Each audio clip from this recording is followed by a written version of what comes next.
उद्धवजी महाराज ज्या वेळेला गोकुळात प्रवेश करतात आणि तिथं गेल्याच्या नंतर रथ ज्या वेळेस तिथं जातो, एक नदी वाहिलेली असते. ज्यावेळेस तो उद्धव विचारतो की ही नदी कशाची, त्यावेळेला काही गोपिका सांगतात, ज्या दिवशीपासून इथून कृष्ण परमात्मा निघून गेलेत, अनेक गोपिका इथे रडत बसल्या होत्या आणि त्यांच्याच डोळ्यातून जे अश्रू निघाले, त्या अश्रू एवढे महाराज अश्रू निघाले, त्या अश्रूंपासून हे नदी वाहते.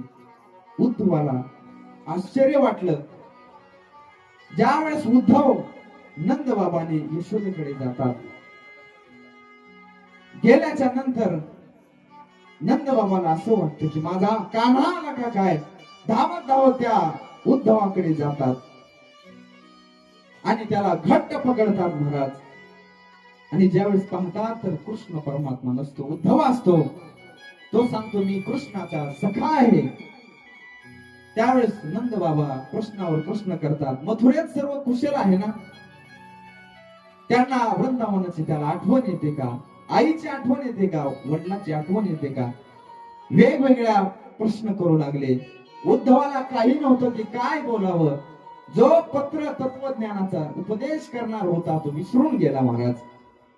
देव निर्गुण निराकारी सर्वव्यापी कणा कणात भरलेला आहे असा उद्धव नाविलाजानं बोलू लागला.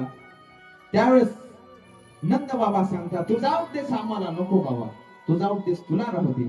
ज्या दिवशी आमचा कान्हा इथून निघून गेलाय, आमचं चित्त घेऊन गेलाय, आम्हाला त्याच्याशिवाय काही दिसत नाही. तुझं तत्वमसी अहम ब्रह्मास्मी जो बोलतोस आम्हाला कळत नाही, ते तुलाच राहू दे म्हणतात. ज्यावेळेस त्याचा उपदेश कोणावर काम करत नव्हता, दुसऱ्या दिवशी तो यमुनाजीकडे गेला.